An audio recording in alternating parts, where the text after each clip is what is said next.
हरे कृष्णा सुमिता माता जी, हरे कृष्णा, धन्यवाद प्रणाम।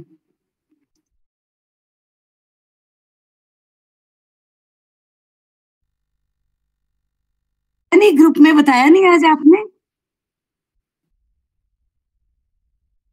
अच्छा अच्छा अच्छा, बहुत बहुत बधाई हो।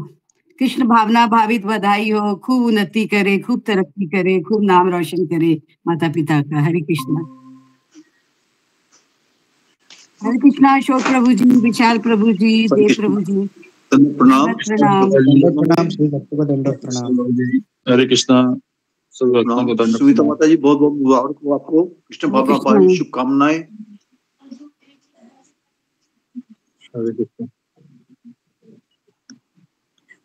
हाँ, लेकर आइए उसको, लेकर आइए। बुलाइए माता जी, पीहू को बुलाइए।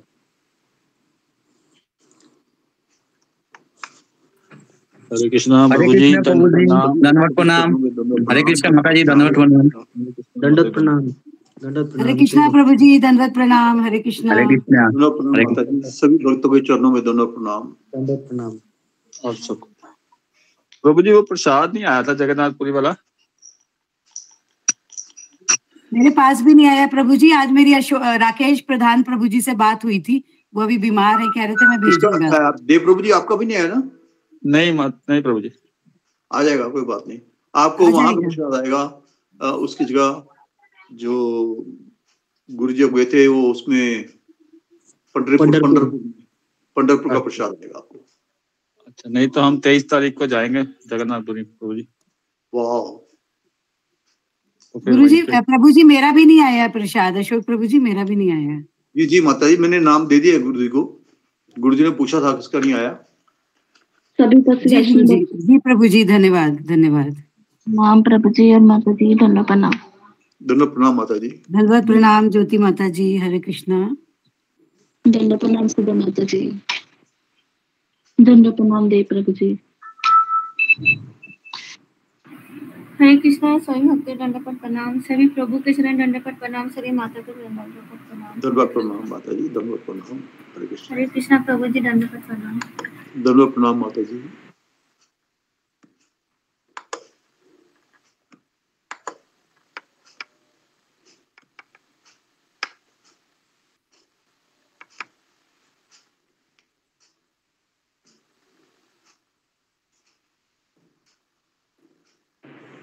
हरे कृष्णा सभी भक्तों के चरणों में दंडवत प्रणाम। दंडवत प्रणाम माता जी। हरे कृष्णा। दंडवत प्रणाम माता जी। दंडवत प्रणाम। हरे कृष्णा। हरे कृष्णा प्रभु जी, दंडवत प्रणाम। भक्तों को हरे कृष्णा। हरे कृष्णा प्रभु हरे जी, कृष्णा सभी वैष्णव को मेरा सभी भक्तों को दंडवत प्रणाम। हरे कृष्णा प्रभु जी, हरे कृष्णा माता जी, दंडवत प्रणाम। हरे कृष्णा, हरे कृष्णा। सबको प्रणाम, दंडवत प्रणाम। हरे कृष्णा। हरे कृष्ण प्रभु जी, दंडवत प्रणाम। हरे कृष्ण माता जी, दंडवत प्रणाम। सकल प्रभु जी माता जी को दंडवत प्रणाम। हरे कृष्ण। हरे कृष्णा, हरे कृष्णा, धन्यवाद प्रणाम। हरे कृष्णा, हरे कृष्णा।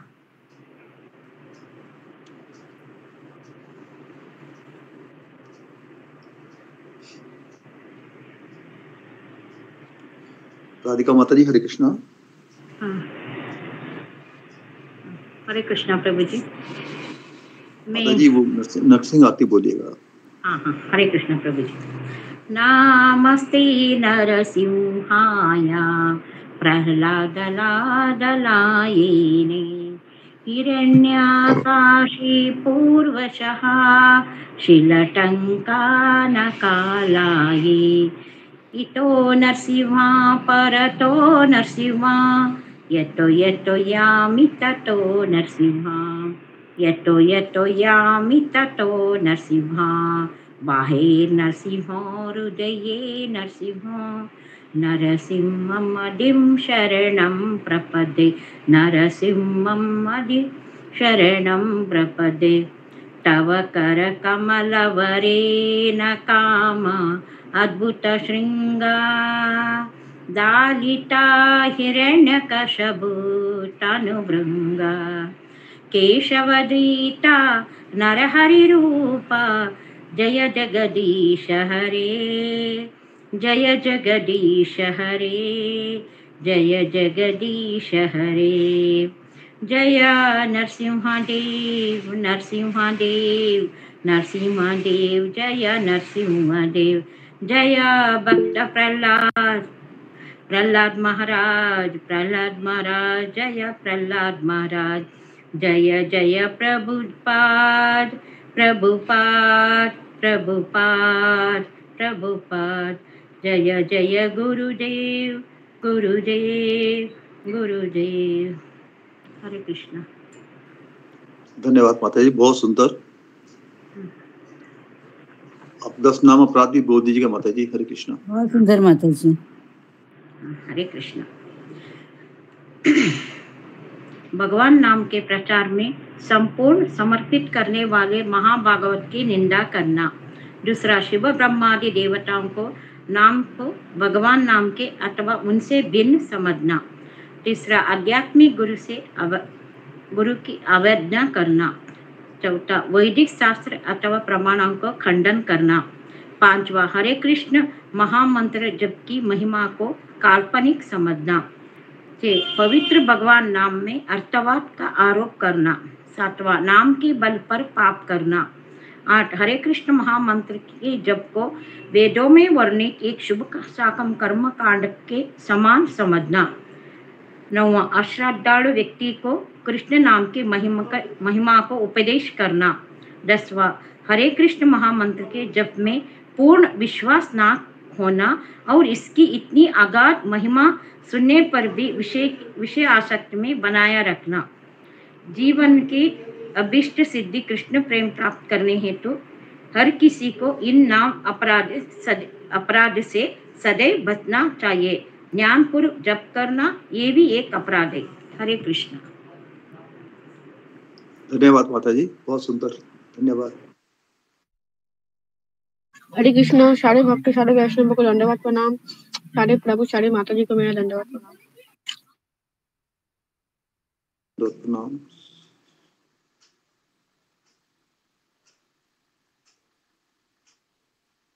हरे कृष्णा। सभी भक्तों को दंडवत प्रणाम। अशोक प्रभु जी दंडवत प्रणाम। माता जी। हरे कृष्णा। सभी भक्तों के चरणों में दंडवत प्रणाम। दोनों प्रणाम माता जी। हरे कृष्णा प्रभु जी दंडवत प्रणाम। आपके चरणों में सभी भक्तों के चरणों में दंडवत प्रणाम। हरे कृष्णा। प्रणाम माता जी, सभी भक्तों के चरणों में दंडवत प्रणाम। हरे कृष्णा।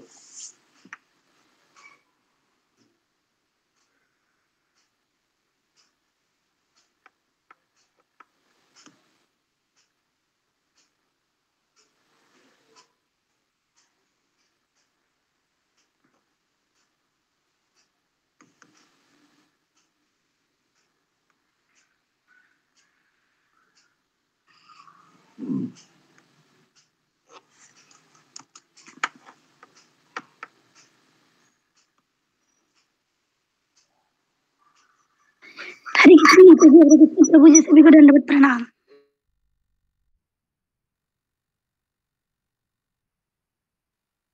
हरे कृष्ण माता जी दंडवत प्रणाम।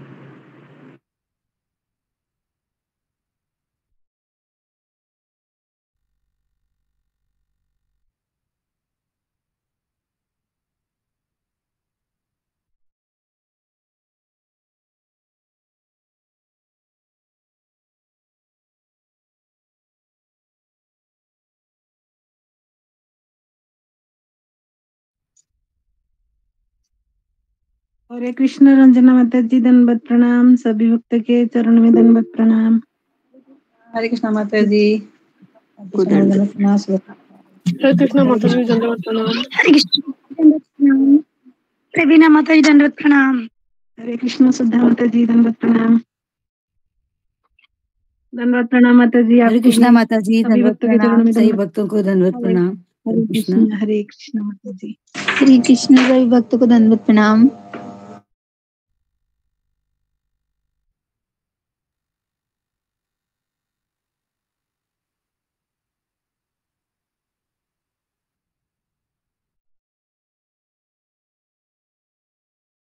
हरे कृष्ण। सभी भक्तों को दंडवत प्रणाम।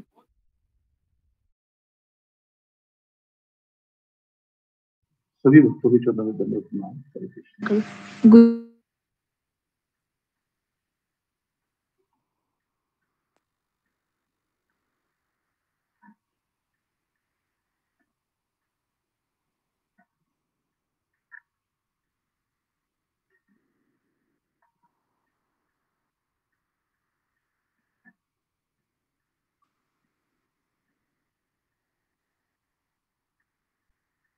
तो माता जी आई है क्या?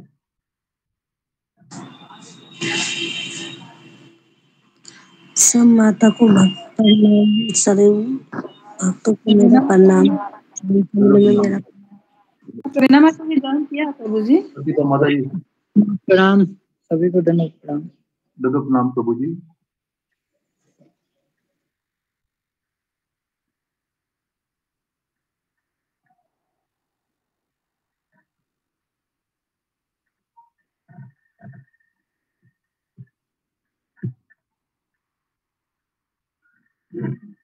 जो माता जी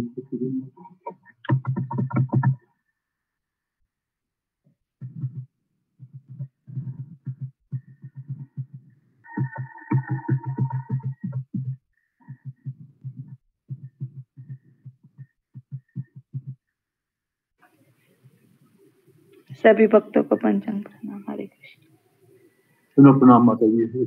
अशोक प्रभु जी, गुरु जी की तबीयत कैसी है? हरे ठीक है माता जी,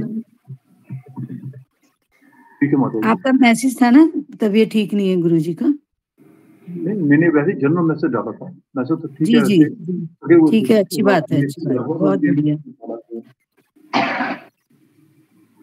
अच्छी बात है। ठीक ही रहनी चाहिए सबकी, हमारी सबकी दुआएं हैं, ठीक रहेंगे गुरु जी।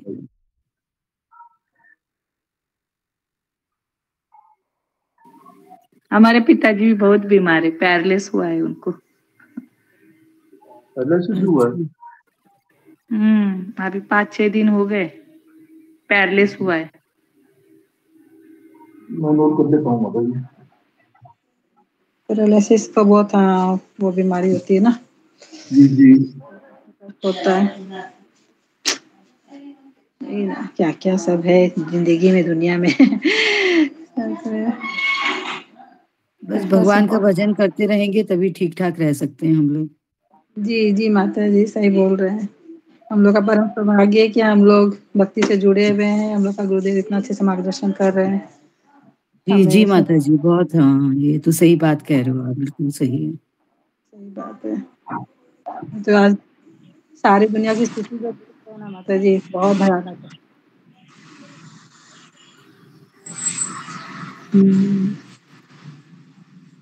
आप लोग इस तरह परिवार के तरह रहते हैं, अच्छा लगता है।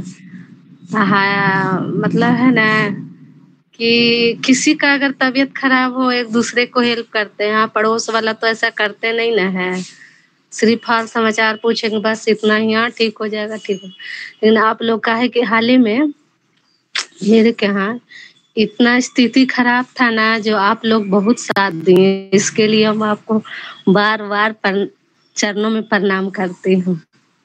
माता जी इसकी कोई जरूरत नहीं है, धन्यवाद की भी कोई जरूरत नहीं है, क्योंकि हमारी एक फैमिली है, ये अपना परिवार है, ये हमारा हरे कृष्ण धन्यवाद प्रणाम। परिवार में कोई बीमार हो जाए तो हमें सबको महसूस होता है भाई हाँ कोई बंदा बीमार हमारे परिवार का भक्त हो गया है, तो महसूस होता है। हाँ महसूस होता है। हमारा फर्ज है ये माता जी, धन्यवाद की कोई इसमें जरूरत नहीं है। तो परिवार के हर एक सदस्य का कर्तव्य होता है।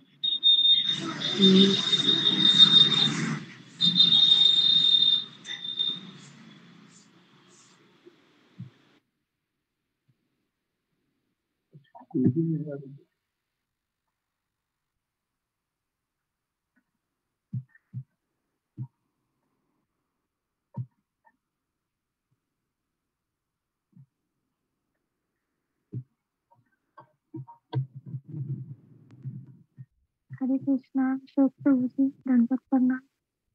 प्रणाम माता जी, हरे कृष्णा हरे कृष्णा। गुरु जी का कोई मैसेज आया है क्या?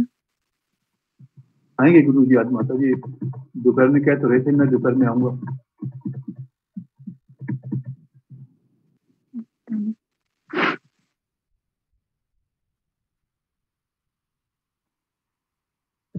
हम गुरु जी को कॉल भी नहीं कर सकते ना प्रभु जी?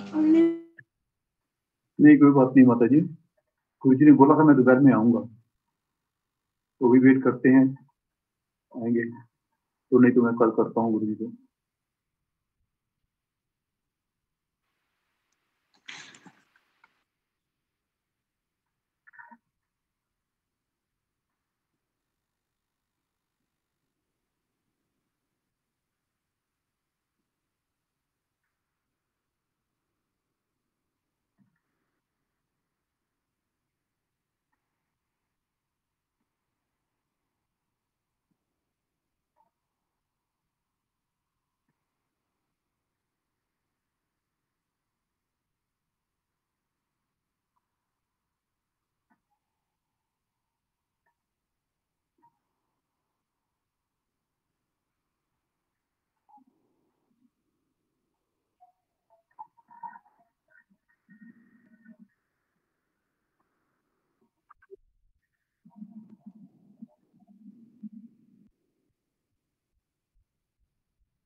हरे कृष्णा, सभी को मेरा दंडवत प्रणाम। हरे कृष्णा माता जी, दंडवत प्रणाम। हरे कृष्णा अशोक प्रभु जी, दंडवत प्रणाम। दंडवत प्रणाम माता जी। हरे कृष्णा माता जी।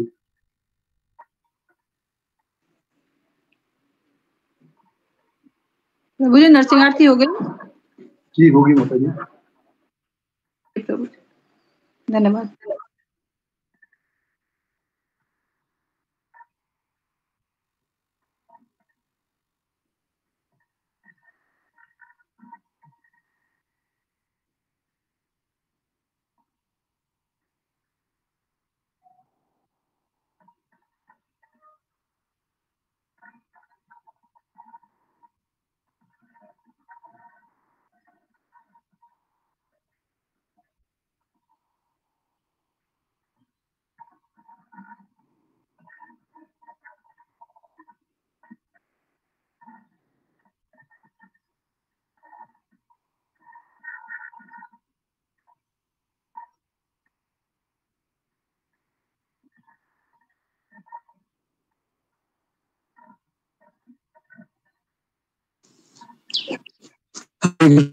को दंडवत प्रणाम। दंडवत प्रणाम सभी भक्तों के चरणों में दंडवत प्रणाम। दंडवत प्रणाम प्रभु जी। दंडवत प्रणाम प्रभु जी। हरे कृष्णा, दंडवत प्रणाम प्रभु जी।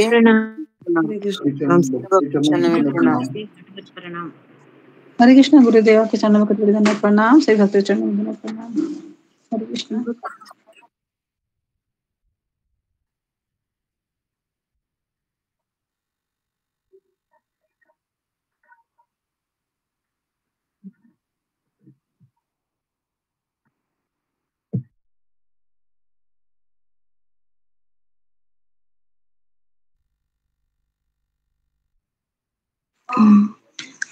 हरे कृष्णा, रंजना माता जी, दंडवत प्रणाम।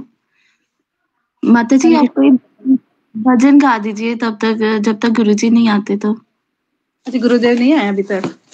ओके ओके, मुझे लगा कि आ गए। जी माता जी।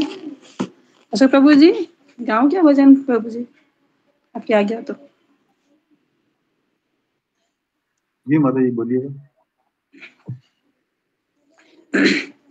ये जीवन है बड़ा अनमोल रे, माटी में ना घोल रे, अब तो मिला है फिर न मिलेगा, अभी नहीं कभी नहीं कभी नहीं। ये जीवन है बड़ा अनमोल रे, माटी में ना घोल रे, अब तो मिला है फिर न मिलेगा, अभी नहीं कभी नहीं कभी नहीं। तू है बुलबुल पानी का, मत कर जोर जवानी का, नित्य कमाई कर ले बंदे, पता नहीं जिंदगानी का। मीठा सबसे बोल रे, माटी में ना घोल रे, अब तो मिला है फिर न मिलेगा, अभी नहीं कभी नहीं कभी नहीं।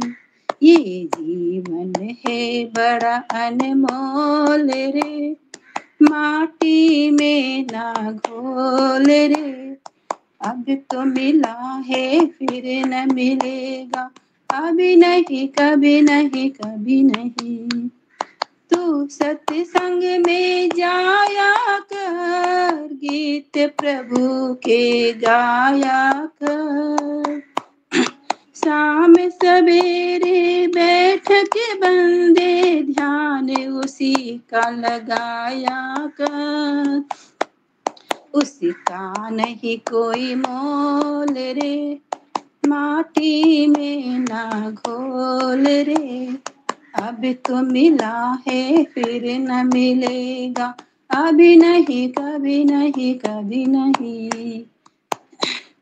सतगुरु दिल के तार है, ज्ञान ज्ञान के वो भंडार हैं, जो कोई की शरण में जाए कर दे भव से पार रे।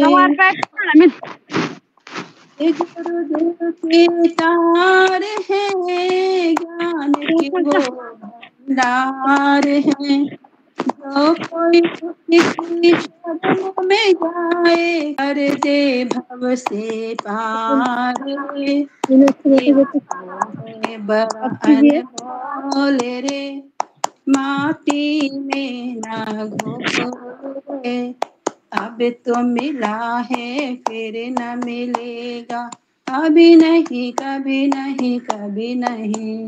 ये जीवन है बड़ा अनमोल रे, माटी में ना घोल रे, अब तो मिला है फिर न मिलेगा, अभी नहीं कभी नहीं कभी नहीं। हरे कृष्णा कृष्णा कृष्णा हरे हरे, हरे राम राम राम हरे हरे।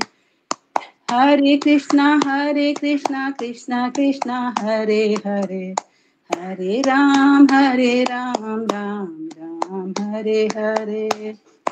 हरे कृष्णा कृष्णा कृष्णा हरे हरे, हरे रामा राम राम हरे हरे। हरे कृष्णा कृष्णा कृष्णा हरे हरे, हरे राम राम राम हरे हरे। हरे कृष्णा कृष्णा कृष्णा हरे हरे, हरे राम राम राम हरे हरे। हरे कृष्णा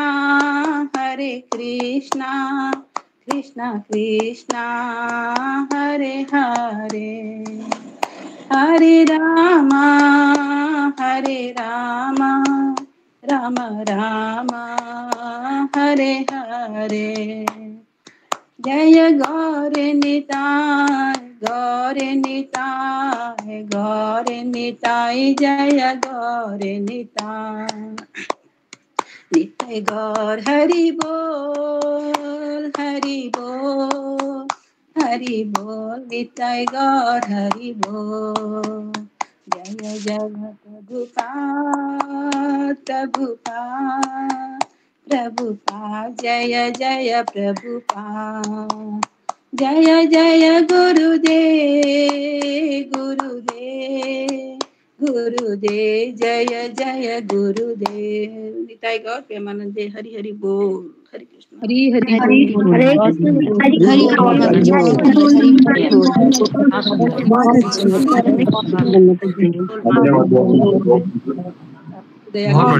धन्यवाद बहुत बढ़िया। कोशिश कीजिए वैष्णव भक्त दंड प्रणाम तेरे भक्तों के चरणों में दंड प्रणाम। हरे कृष्ण। बहुत सुंदर माता जी, सुंदर बहुत सुंदर माता जी, बहुत सुंदर दया से। फोन नहीं उठा रहे हैं। गुरुजी की तबीयत ठीक है प्रभु जी? ठीक है गुरु जी, ठीक है तबीयत ठीक है उनकी।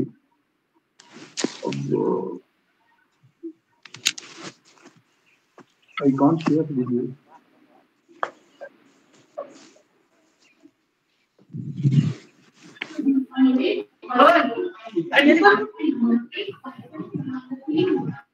प्रभु जी आज्ञा से एक भजन और गाऊं? जी मैं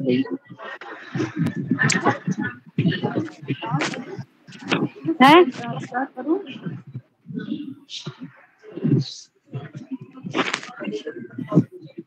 जी माता जी प्रभु जी कह दे आप गाइए। जी माता जी आपका बहुत धन्यवाद। याद रे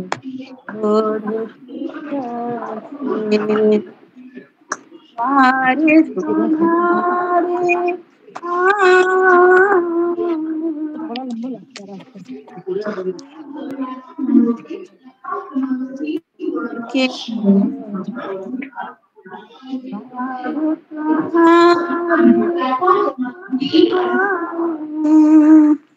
हे पावन परमेश्वर मेरे, मन ही मन शर्माऊं, मैली चादर ओढ़ के कैसे द्वारे तुम्हारे मैली चादर ओढ़ के कैसे तुमने मुझको जग में भेजा, निर्मल कर काया, आकर के संसार में मैंने उसमें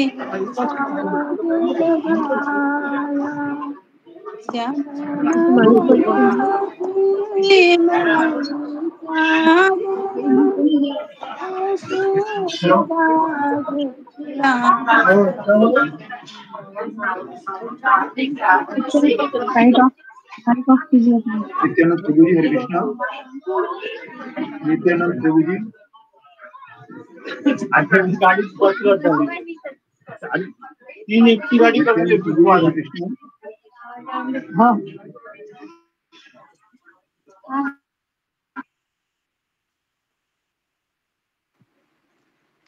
जी माता जी।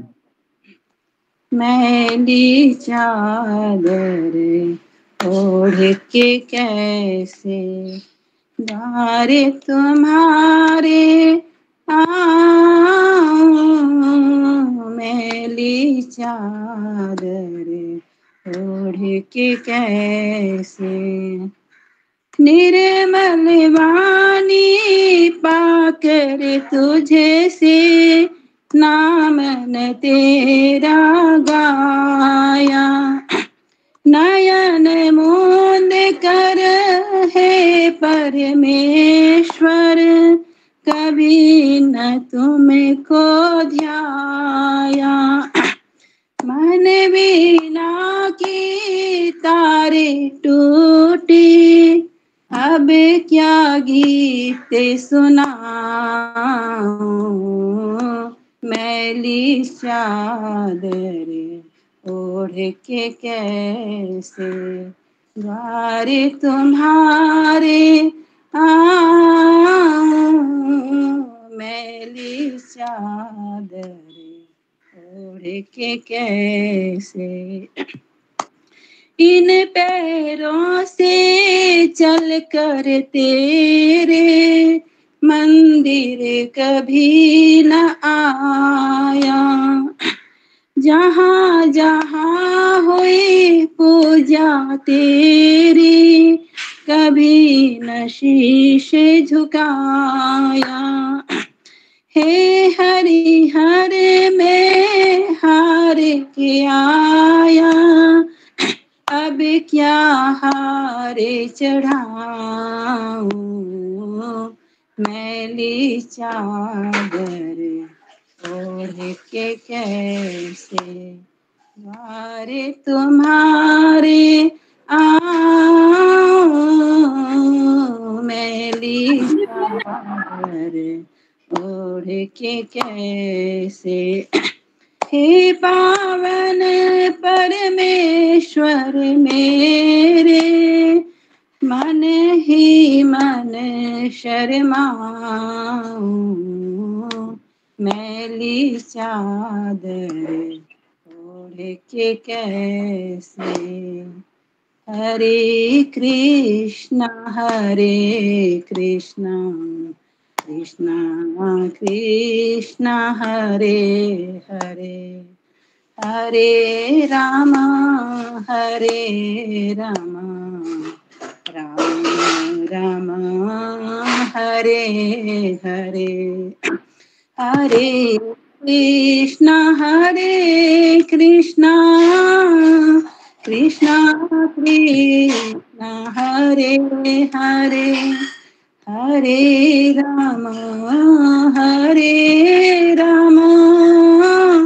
राम राम हरे हरे हरे कृष्ण कृष्ण कृष्ण हरे हरे हरे राम राम राम हरे हरे। हरे कृष्णा। कुछ गलती है तो क्षमा कीजिएगा। हरि बोल माता जी। हरि बोल माता जी। हरि बोल। बहुत बढ़िया, बहुत बढ़िया, धन्यवाद, बहुत बढ़िया। हरे कृष्णा। बोल माता जी, बहुत सुंदर। हरि बोल माता जी, हरि बोल, बहुत अच्छा। हरि बोल माता जी, बहुत सुंदर। ऐसे गाँव में हरे कृष्णा। प्रणाम माता जी, बहुत अच्छा। अब हम भगवद गीता का अध्याय 2 का, जहाँ से हमने 22 श्लोक तक छोड़ा था, उससे आगे जुड़ते हैं। भगवद गीता अध्याय 2। खाने गया कर जी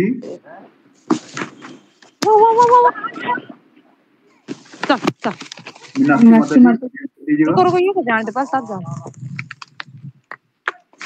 आंटी करो। मीनाक्षी माता जी अपना माइक म्यूट कीजिए प्लीज।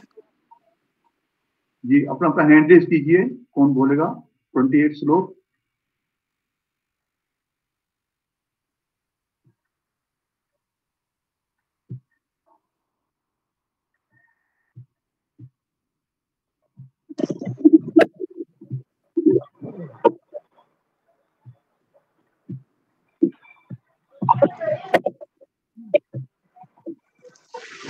माता जी, हरे कृष्ण। हरे कृष्ण प्रभु जी, दंडवत प्रणाम। साधु संगत के चरणों में दंडवत प्रणाम। गुरु महाराज के चरणों में दंडवत प्रणाम। हरे कृष्ण। श्लोका नंबर 28। मेरी आवाज आ रही है गुरु जी? मोबाइल का आवाज कम है। आ रही है माता जी। ठीक है माता जी, आप म्यूट कीजिए प्लीज। मैं शुरू करूं प्रभु जी? जी माता जी, बोलिए। अव्यक्त आदिनि भूतानि व्यक्त मध्यानि भारता अव्यक्त निधिनानि एव तत्र का परिदेवना। सारे जीव प्रारंभ में अव्यक्त रहते हैं, मध्य अवस्था में व्यक्त होते हैं और विनिष्ट होने पर पुनः अव्यक्त हो जाते हैं। अंतः शोक करने की क्या आवश्यकता है? यह स्वीकार करते हुए कि 2 प्रकार के दार्शनिक हैं। एक तो वे जो आत्मा के अस्तित्व को मानते हैं और दूसरे वे जो आत्मा के अस्तित्व को नहीं मानते। कहा जा सकता है कि किसी भी दशा में शोक करने का कोई कारण नहीं है। आत्मा के अस्तित्व को न मानने वालों को वेदांतवादी नास्तिक कहते हैं। यदि हम तर्क के लिए इस नास्तिकवादी सिद्धांत को मान भी लें तो भी शोक करने का कोई कारण नहीं है। आत्मा के पृथक अस्तित्व से भिन्न सारे भौतिक तत्व सृष्टि के पूर्व अदृश्य रहते हैं। इस अदृश्य रहने की सूक्ष्म अवस्था से ही दृश्य अवस्था आती है। जिस प्रकार आकाश से वायु उत्पन्न होती है, वायु से अग्नि, अग्नि से जल, जल से पृथ्वी उत्पन्न होती है, पृथ्वी से अनेक प्रकार के पदार्थ प्रकट होते हैं। यथा एक विशाल गगनचुंबी महल पृथ्वी से ही प्रकट है। जब इसे ध्वस्त कर दिया जाता है तो वह अदृश्य हो जाता है और अंततः परमाणु रूप में बना रहता है। शक्ति संरक्षण का नियम बना रहता है, किंतु कालक्रम से वस्तु प्रकट तथा अप्रकट होती रहती है। अंतर इतना ही है, अंतः प्रकट होने व्यक्त या अप्रकट अव्यक्त होने पर शोक करने का कारण नहीं है। यहाँ तक कि अप्रकट अवस्था में भी वस्तुएं समाप्त नहीं होती। प्रारंभिक तथा अंतिम दोनों अवस्थाओं में ही सारे तत्व अप्रकट रहते हैं, केवल मध्य में वे प्रकट होते हैं और इस तरह इससे कोई वास्तविक अंतर नहीं पड़ता। यदि हम भगवत गीता के इस वैदिक निष्कर्ष को मानते हैं कि ये भौतिक शरीर कालक्रम में नाशवान है, अंतवंत इमे देहा, किंतु आत्मा शाश्वत है, नित्य योगसोक्ता शरीरः, जो हमें यह सदा स्मरण रखना होगा कि यह शरीर वस्त्र परिधान के समान है। अंतः वस्त्र परिवर्तन होने पर शोक क्यों? शाश्वत आत्मा की तुलना में भौतिक शरीर का कोई यथार्थ अस्तित्व नहीं होता। यह स्वप्न के समान है। स्वप्न में हमें आकाश में उड़ते या राजा की भांति रथ पर आरूढ़ हो सकते हैं, किंतु जागने पर देखते हैं कि ना तो हम आकाश में हैं, ना रथ पर। वैदिक ज्ञान आत्म साक्षात्कार को भौतिक शरीर के अस्तित्व के आधार पर प्रोत्साहन देता है। अंततः चाहे हम आत्मा के अस्तित्व को माने या ना माने, शरीर नाश के लिए शोक करने का कोई कारण नहीं है। हरे कृष्णा प्रभु जी, दंडवत प्रणाम। धन्यवाद माता जी। तो आप बताएं इसका क्या अर्थ है, कोई समझ में आया किसी को? क्या कहना चाहते हैं इस श्लोक में? मैं बोलूं प्रभु जी, आप मुझसे पूछ रहे हो? बोलिए माता जी।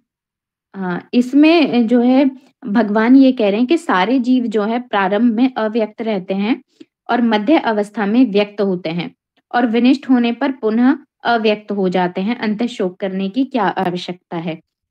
तो यहाँ पे भगवान ये कह रहे हैं कि जो आत्मा के अस्तित्व के बारे में जो है भगवान यहाँ पर बता रहे हैं कि जो हमारी आत्मा है वो जो है प्रारंभ में अव्यक्त अवस्था में रहती है, सुप्त अवस्था में रहती है, और उसके बाद में मध्य में वो व्यक्त होती है। जब हम शरीर धारण करते हैं तो हम व्यक्त अवस्था में होते हैं, और जब जो है इस सृष्टि का विनाश होता है तो हम फिर से अव्यक्त हो जाते हैं, सुप्त अवस्था में चले जाते हैं। तो भगवान कहते हैं कि जब वो नष्ट ही नहीं हुई है, जैसे हम रात्रि में सो जाते हैं तो सुबह फिर से उठ जाते हैं, तो इसमें शोक करने की कोई आवश्यकता नहीं है।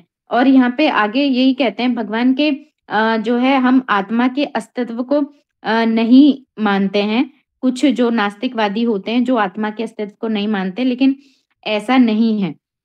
आत्मा का अस्तित्व होता है, और जो सृष्टि में एक नियम होता है जो है शक्ति संरक्षण का, जो कि परमाणु रूप में जो है सारे के सारे पदार्थ बने रहते हैं। जब वो ध्वस्त भी हो जाते हैं तब भी जो है वो परमाणु के रूप में बने रहते हैं। और यहाँ पर यही कहते हैं कि जो शरीर है वो नाशवान है। जैसे हम कपड़े जो है बदलते हैं, इसी तरह से जो हमारी आत्मा होती है वो पुराने शरीर के जर्जर हो जाने पर नया शरीर धारण करती है। तो इस तरह से जैसे हम परिधान बदलते हैं तो कोई शोक नहीं करते हैं, इसी तरह से जब आत्मा शरीर बदलती है तो हमें बिल्कुल भी उसके लिए शोक नहीं करना चाहिए। हरे कृष्णा प्रभु जी, दंडवत प्रणाम। जी धन्यवाद माता जी। जी बिल्कुल सही है, बहुत सुंदर पता है कि आत्मा जो अप्रकट मतलब दिखाई नहीं देती, प्रकट नहीं होती किसी रूप में भी, वो भौतिक रूप में रहती है। उसमें जो प्रकट होती है उसे कहते हैं ये आदमी, ये बच्चा पैदा हुआ है, तो हमें नजर आ रहा है अपनी भौतिक दृष्टि से। और उसके बाद फिर वो बच्चा बढ़ता है, जवान होता है, वृद्ध होता है, फिर उसी में ही दोबारा विलय। जैसे खिलौना है मिट्टी का खिलौना मिट्टी से बनता है, पहले मिट्टी रहती है, वो खिलौना नजर नहीं आता, फिर उसको जब रूप दिया जाता है खिलौने का तो प्रकट होता है, और जो वो टूट जाता है दोबारा मिट्टी में बन जाता है, पर उसका अस्तित्व खत्म नहीं होता। इसी तरह आत्मा का अस्तित्व भी खत्म नहीं होता, वो अप्रकट की अवस्था में रहता है, फिर प्रकट होता है, फिर अप्रकट व्यवस्था में दोबारा चला जाता है। जैसे एक उदाहरण दे रहा हूं मैं, एक महात्मा से जा रहे थे तो एक लेडी का बच्चा मर गया, तो बड़ा शोक कर रही थी। तो महात्मा जी से पूछती है क्या हुआ, ये क्यों? वो बताया इसकी आत्मा, इसको जो चेतना शक्ति थी जो शरीर को चलाती है, जैसे गाड़ी पेट्रोल को चलाती है, पेट्रोल गाड़ी को चलाता है, वैसे ही शरीर को चेतना चलाती है। जैसे गीता में कहा है कि 10,000वां हिस्सा है बाल के अग्रभाग का आत्मा का स्वरूप, जिसे कोई देख नहीं पाता। तो जब वो चेतना में रहती है, शरीर में रहती है, तो हमारा शरीर चेतन रहता है, चलता फिरता रहता है, उसमें बोध होता है सब कुछ करने का। जैसे बल्ब में, जैसे आपकी मशीन है उसमें बिजली रहती है तो मशीन कार्य करेगी। अगर उसमें से बिजली निकल गई, बिजली नहीं है, तो कार्य नहीं करेगी, इसका ये मतलब नहीं है। तो इसका मतलब ये हुआ कि मशीन तो वहां है, पर उसमें जो आत्मा थी, जो उसके कार्य वाली शक्ति थी, चेतना शक्ति थी, वो उसमें अब नहीं है, तो उसने कार्य करना बंद कर दिया है। तो यही उसमें महात्मा जी ने कहा अभी तो तू शो कर रही है, इससे आत्मा चली गई है, नहीं मेरा बच्चा मर गया, ये है वो है। क्या बच्चा कहाँ मेरा तेरा बच्चा यहीं पड़ा है, ये शरीर पड़ा नहीं, वही आंखें हैं, वही हाथ पैर हैं, वही सब कुछ है यहाँ पे। केवल इसमें जो चेतन शक्ति थी इसमें से, जो आत्मा है, जो इसे चलायमान थी, कर रही थी, तो वो इसमें से चली गई है। जैसे शरीर हम कपड़े बदलते हैं रोज, तो हम कपड़े के लिए शौक तो नहीं करते, तो इसीलिए आत्मा के लिए, ये शरीर के लिए शौक करने का कोई कारण नहीं। जैसे वेदांतवादी मानते हैं कि आत्मा के अस्तित्व को मानते ही नहीं, आत्मा तो है ही नहीं। अगर आत्मा नहीं है तो शोक करने का कारण ही नहीं है, तो पाप कैसे लगेगा? अगर आत्मा नहीं है तो पाप पुण्य कर्म का तो ये हिसाब खत्म हो गया। अस्तित्व नहीं है, अगर विलीन हो गई इसमें, परमात्मा में विलीन हो जाती है, तो पाप कर्म का वो नहीं रहता। तब भी आपको वो अर्जुन को बोलते हैं कि तब भी आपको शोक करने का कारण नहीं है अगर आत्मा है, क्योंकि आत्मा शरीर वृद्ध हो जाता है, सबने लगता है, काम का नहीं रहता तो नए वस्त्र डाल लेते हैं। जैसे उसी तरह आत्मा अपना कर्मों के अनुसार अपना शरीर बदलती है, तो इसलिए कि कोई भी शोक करने का कारण नहीं है। जैसा मेरे बुद्धि में आया मैंने बताया, कोई इसमें और सुधार करना चाहता है तो मोस्ट वेलकम, बोलिएगा। हरे कृष्णा।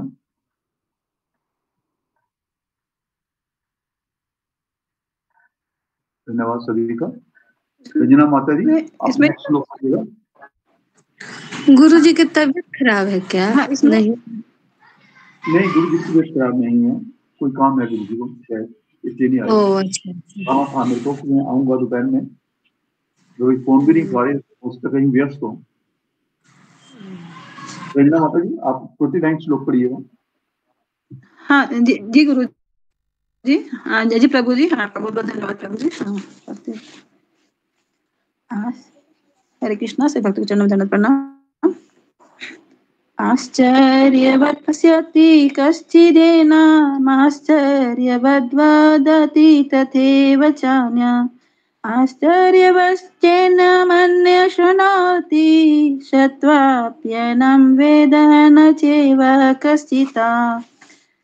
कोई आत्मा को आश्चर्य से देखता है, कोई इसे आश्चर्य की तरह बताता है तथा कोई इसे आश्चर्य की तरह सुनता है, किंतु कोई इसके विषय में सुनकर भी कुछ नहीं समझ पाते। तात्पर्य, क्योंकि उपनिषदों के सिद्धांत पर आधारित है, अतः कठोपनिषद में इस श्लोक का होना कोई आश्चर्यजनक नहीं है। शरण्यापि बहुर्भिर्यो न लभ्य शृण्वन्ति अपि बहवो यना विदु आश्चर्यवक्ता कुशलोस्य लब्धा आश्चर्योस्य ज्ञाता कुशलानुविशिष्टा। विशाल पशु, विशाल वटवृक्ष तथा एक ही स्थान में लाखों करोड़ों की संख्या में उपस्थित सूक्ष्म कीटाणुओं के भीतर अनु आत्मा की उपस्थिति निश्चित रूप से आश्चर्यजनक है। अल्पज्ञ तथा दुराचारी व्यक्ति अनु आत्मा के इस फिल्म के चमत्कारों को नहीं समझ पाता, भले ही उसे बड़े से बड़ा ज्ञानी जिसने विश्व के प्रथम प्राणी ब्रह्मा को भी शिक्षा दी हो क्यों न समझाए। वस्तुओं के स्थूल भौतिक बोध के कारण इस युग के अधिकांश व्यक्ति इसकी कल्पना नहीं कर सकते कि इतना सूक्ष्म कण किस प्रकार इतना विराट तथा इतना लघु बन सकता है। अतः लोग आत्मा को उसकी संरचना या उसके विवरण के आधार पर ही आश्चर्य से देखते हैं। इंद्रिय की बातों में फंसकर लोग भौतिक शक्ति माया से इस तरह मोहित होते हैं कि उनके पास आत्मज्ञान को समझने का अवसर ही नहीं रहता। यद्यपि यह तथ्य है कि आत्मज्ञान के बिना सारे कार्यों का दुष्परिणाम जीवन संघर्ष में पराजय के रूप में होता है। संभवतः उन्हें इसका कोई अनुमान नहीं होता कि मनुष्य की आत्मा के विषय में चिंतन करना चाहिए और दुखों का हल खोज निकालना चाहिए। ऐसे थोड़े से लोग जो आत्मा के विषय में सुनने के इच्छुक है, अच्छी संगति पाकर भाषण सुनते हैं, किंतु कभी कभी अज्ञानवश वे परमात्मा तथा अनु आत्मा को एक समझ बैठते हैं। ऐसा व्यक्ति खोज पाना कठिन है जो परमात्मा, अनु आत्मा, उनके पृथक पृथक कार्यों तथा संबंधों एवं अन्य विस्तारों को सही ढंग से समझ सके। इससे अधिक कठिन है ऐसा व्यक्ति खोज पाना जिसने आत्मा के ज्ञान से पूरा पूरा लाभ उठाया हो और जो सभी पक्षों से आत्मा की स्थिति का सही सही निर्धारण कर सके। किंतु यदि कोई किसी तरह से आत्मा के इस विषय को समझ लेता है तो उसका जीवन सफल हो जाता है। इस आत्मज्ञान को समझने का सर्वोत्तम उपाय यह है कि अन्य मतों से विचलित हुए बिना परम प्रमाण भगवान कृष्ण द्वारा कथित भगवत गीता के उपदेशों को ग्रहण कर लिया जाए। किंतु इसके लिए भी इस जन्म में या पिछले जन्मों में प्रचुर तपस्या की आवश्यकता होती है, तभी श्री कृष्ण को भगवान के रूप में स्वीकार किया जा सकता है। कृष्ण को इस रूप में जानना शुद्ध भक्तों की अहेतुक की कृपा से ही होता है, अन्य किसी उपाय से नहीं। हरि बोल। बहुत सुंदर। हरि बोल माता जी। हरि माता जी। बहुत सुंदर। कोई भक्त इसका विवेचन करना चाहेगा?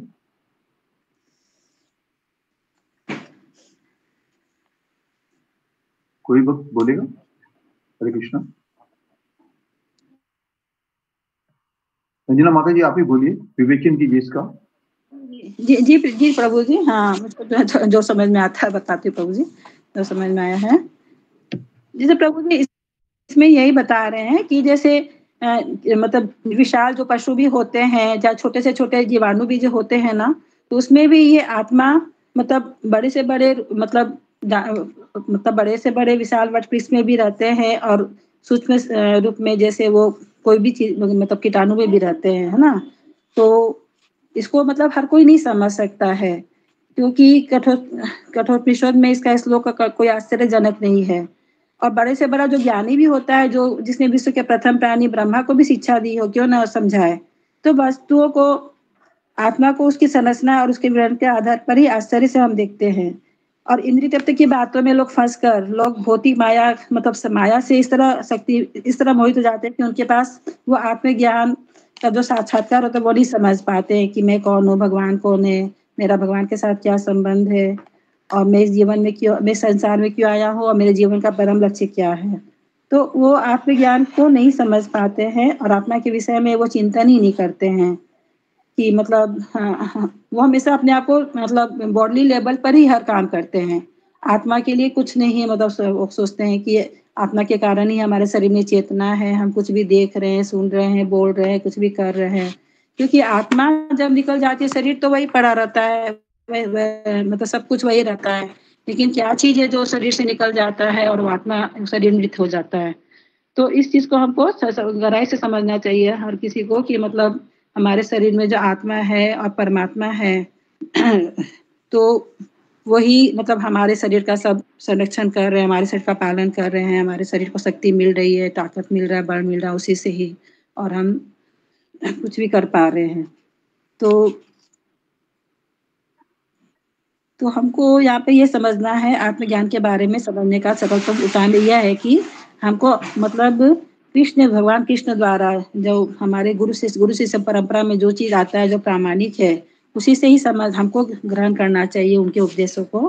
तभी हम इसके लिए आवश्यक तपस्या की भी आवश्यकता होती है, तभी हम श्री कृष्ण को मतलब कई जन्मों के बाद ही हम कृष्ण को समझ पाते हैं कि मतलब कृष्ण भगवान है और हम उनको स्वीकार कर पाते हैं। और इसके लिए समझने के लिए भगवान भक्तों की अहेतुक की कृपा भी बहुत जरूरी है, क्योंकि भगवान हम भक्तों के द्वारा ही हमको भगवान मिल सकते हैं, भगवान को हम जान सकते हैं, समझ सकते हैं, मतलब भक्ति के द्वारा ही, भक्तों के संग के द्वारा ही, और किसी उपाय और कोई उपाय नहीं है। प्रभु जी जो मुझको समझ में आया मैं उसका बता पाई, कुछ गलती है तो क्षमा कीजिएगा। धन्यवाद माता जी। और ये आत्मज्ञान केवल गुरु कृपा से, जिन्हें शुद्ध भक्त जो कहते हैं, जिसे शुद्ध भक्त, जिसे ज्ञान हो, आत्मज्ञान हो और वो प्रमाणिक हो, उसी से समझा जा सकता है। सबसे बड़ी बात यह है, जैसे हम स्कूल में जाते हैं, स्कूल में एडमिशन लेते हैं, हमें कोई ज्ञान नहीं होता, पर उस विषय का ज्ञान जिस टीचर को होता है वही टीचर हमें ज्ञान सिखाता है, उसके बारे में बताता है। रसायन विज्ञान अलग होता है, भौतिकी अलग होता है, दूसरे अलग होते हैं सारे। तो जैसे जैसे हम परिपक्व होते जाते हैं उस ज्ञान में, भौतिक ज्ञान में, हमें उसको समझ आने लगता है। ऐसे ही इसमें है कि एक अणु आत्मा जो सूक्ष्म है, अति सूक्ष्म है, वो जब शरीर धारण करता है, कभी पेड़ के रूप में, हाथी के रूप में भी वही होता है, एक चींटी के रूप में भी वही होता है। इवन के जो आप देखते हो लोहे को जंग लगता है, रस्ट जिसे बोलते हैं, वो एक पाउडर होता है, और उसमें भी वो छोटे छोटे कीटाणु रहते हैं, उनमें भी आत्मा होती है, तभी वो खाती है लोहे को। इतना सूक्ष्म होता है आत्मा। तो वो कोई उस बड़े अजीब तरह से उसे देखता है, उसके बारे में सोचता नहीं है, उसको ज्ञान नहीं रहता अभी है क्या चीज है ये, क्योंकि आत्मज्ञान नहीं रहता उसे। वो भौतिकी के बारे में सोचता है कि रासायनिक क्रियाओं से ये शरीर बना है, रासायनिक क्रिया से ये बड़ा हुआ है, और रसायन आए कहां से है ये नहीं जानता वो। हम जैसे कोई चीज भी आज तक किसी ने भी नई नहीं बनाई है, जैसे हमने खोज किया, सिर्फ खोज किया उन्होंने, उसके ऊपर नया रूप दिया है। वो जो परमात्मा ने हमें भौतिक चीजें दी हुई है उसको बना के उन्होंने मिला के एक नया रूप दे दिया है। नई चीज आज तक कोई नहीं बना सका।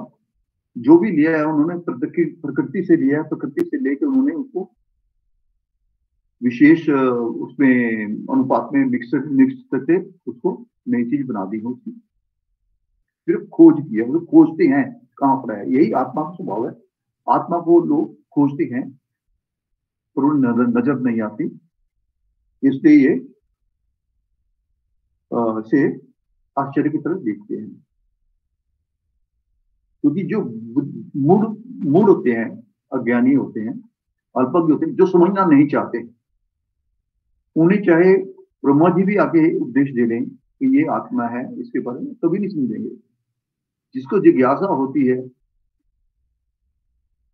जिसको कुछ समझने की इच्छा होती है, केवल वही समझ सकता है आत्मा के स्वरूप को। तो इस तरह से आत्मा का स्वरूप है जो बड़े कम लोग इसे देख सकते हैं।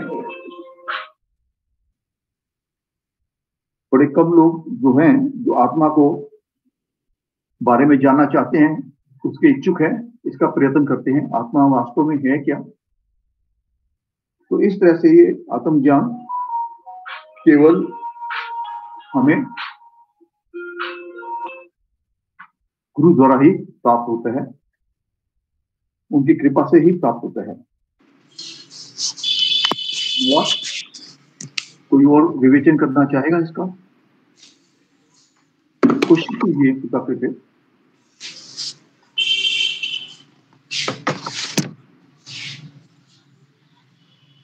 सुलेखा माता जी, आप बोलना चाहेंगी?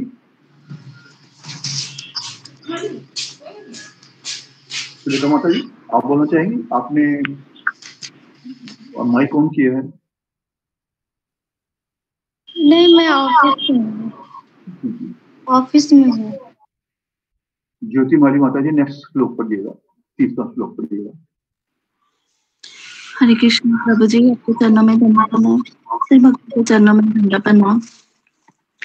देहि नित्यम अवद्य अयम देहि सर्वस्य भारत तस्मात् सर्वाणि भूतानि न तवम सोचितुम अर्हसि।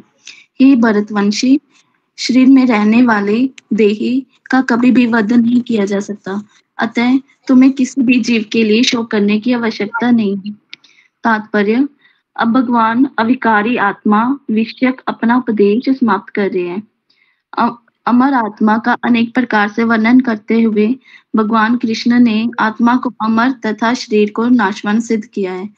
अतः क्षत्रिय होने के नाते अर्जुन को इस भय से कि युद्ध में उसके पितामह भीष्म तथा गुरु द्रोण मर जाएंगे, अपने कर्तव्य से विमुख नहीं होना चाहिए। कृष्ण को प्रमाण मानकर भौतिक देह से भिन्न आत्मा का पृथक अस्तित्व स्वीकार करना ही होगा। ये नहीं कि आत्मा जैसी कोई वस्तु नहीं है, या कि जीवन के लक्षण रसायनों की अंत क्रिया के फलस्वरूप एक विशेष अवस्था में प्रकट होते हैं। यद्यपि आत्मा अमर है, किंतु इससे हिंसा को प्रोत्साहित नहीं किया जाता। फिर भी युद्ध के समय हिंसा का निषेध नहीं किया जाता, क्योंकि तब इसकी आवश्यकता रहती है। ऐसी आवश्यकता को भगवान की आज्ञा के आधार पर उचित ठहराया जा सकता है, स्वेच्छा से नहीं। हरे कृष्णा, दंड प्रणाम। जी माता जी, विवेचन कीजिए इसका। जी प्रभु जी, मुझे जितना समझ आया है मैं उतना बताने की कोशिश करती हूँ। इसमें भगवान कह रहे हैं कि जैसे अर्जुन को ऐसा भ्रम था ना कि शरीर में रहने वाले देही का कभी वध नहीं किया जा सकता, क्योंकि ये शरीर को भगवान ने नाशवान बताया और आत्मा को अमर बताया इसमें। और अर्जुन को बस यही भय था, पितामह भीष्म उसके सामने है और गुरु द्रोण है, तो वो मर जाएंगे, तो वो अपने कर्तव्य से विमुख हो रहा था। पर लेकिन यहाँ पर जैसे कृष्ण बताते हैं कि अगर हमारी आत्मा अमर है तो फिर उसमें जैसे युद्ध हो रहा था वहां पे, तो युद्ध के समय हमें हिंसा करनी होती है। जैसे हमारे यहाँ देखिए कई वो होते हैं, आतंकवादी होते हैं, तो अगर हमें आतंक नहीं बढ़ाना है तो फिर पुलिस को एक्शन लेना ही होता है। तो इसलिए ऐसा ही यहाँ मुझे लग रहा है। तो यहाँ पे स्वयं भगवान की आज्ञा के आधार पर इसे उचित ठहराया जा सकता है। भगवान की आज्ञा थी तो फिर इसलिए ये युद्ध करना ही होगा, ऐसा मुझे समझ आया। प्रभु जी अगर क्षमा कीजिए, अगर कोई भूल चुकी हुई है तो क्षमा कीजिए। धन्यवाद माता जी, बहुत सुंदर जवाब आपने। जो मेरे को समझ में आया मैं बोलता हूँ। आत्मा अविकारी है, कोई उसका आकार नहीं है, कुछ भी नहीं है। वो अपना आकार ग्रहण करती है, शरीर में जब आकार ग्रहण करती है तो उसका आकार बनता है शरीर का। आत्मा नाशवान नहीं है, शाश्वत आत्मा है, जैसे सबको पता है। पर हम शरीर को ही आत्मा मान बैठते हैं, इसलिए हम उससे ज्यादा प्यार करते हैं। आत्मा को हम नहीं मानते, क्योंकि हम शरीर को ही मानते हैं आत्मा। मेरे को एक याद आया है, वो एग्जाम्पल्स आए, थोड़ा बड़ी सी कथा याद आई है कि एक राजा था, उसकी 4 पत्नियां थी। शायद आपने सुना होगा, पर मैंने बहुत पहले सुना था जब किसी को नहीं मालूम था।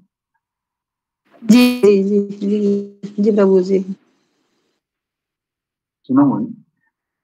तो प्रभु जी बताइए। तो उसकी जो पहली पत्नी थी,